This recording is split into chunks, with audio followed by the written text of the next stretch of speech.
All right, this is my Harvest Right freeze dryer.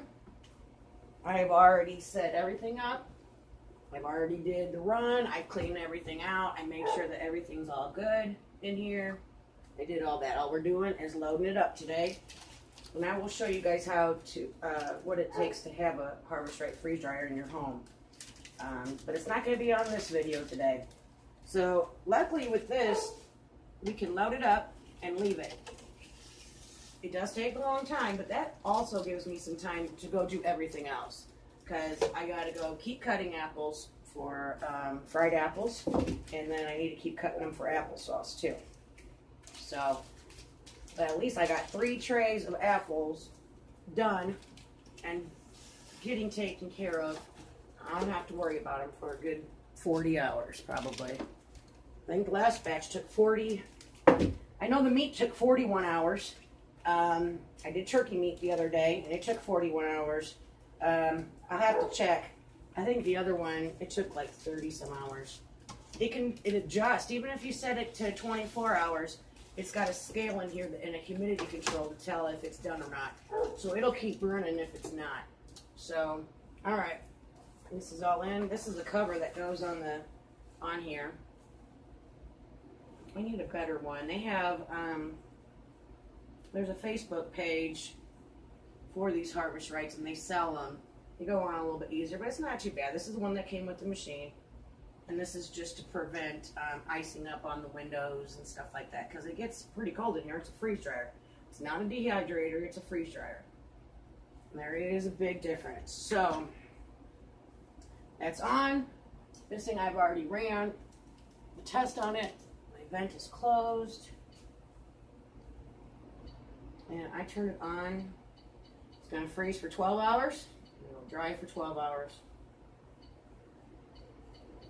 And then when it gets done, I'll show you guys what it looks like. Well, I have some jars that are already done. Actually, I'll just show you.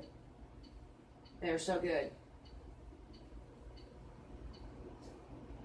Okay, 12 and 12. Please close drip valve. Close. Quiet.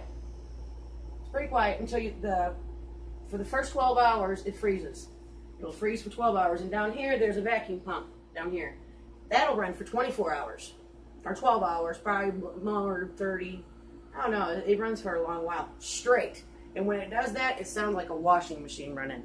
So let me get the apples that I just freeze-dried.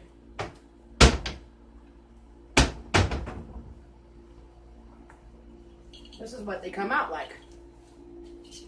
I can either put them in a Harvest Right bag, and then I can seal it up.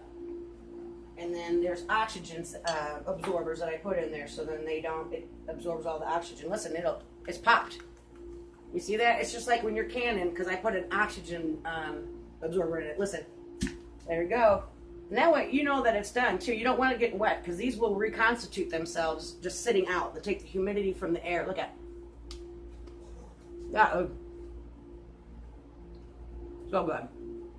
I make bananas, strawberries, apples. Oh my gosh. Look at, they're like we call it astronaut food too. You can take this and put it in water and bring it right back to an apple. It'll be just like a soft apple again. Pineapple, delicious. Oh my gosh. So this is what I do for the winter time, so then I can have apples. Then I also take them, I cut them up, flatten it out, freeze them. And this makes fried apples. I make the best fried apples you'll ever eat in your life. And that's the truth there. So, I think I'm going to have to eat some more of these. But that's what we're showing today. That's loaded up. It's going to take a long time for it to run. It's probably going to be, it'll be at least 24 hours, more like 30 some hours. So, when that's done, it'll just look like this again. But I'll show you what I do when I take the trays out and stuff like that. I'll show you how to break down the machine, change the oil and stuff like that too. But the rest of the day, I'm just going to be cutting up apples, put them in bags for fried apples, and then I think I'm going to get my slow cooker out, cut a bunch of apples and some of the bad pieces that are still really good, but they're brown. Let's throw it in there and make some applesauce. You can make a really good applesauce, just throw it all in the slow cooker. So this is one of our steps that we do to preserve our food so then we can have food in the wintertime. Appalachian grown, Appalachian tended, Appalachian air. It is just the best food that you will ever eat here in Kentucky.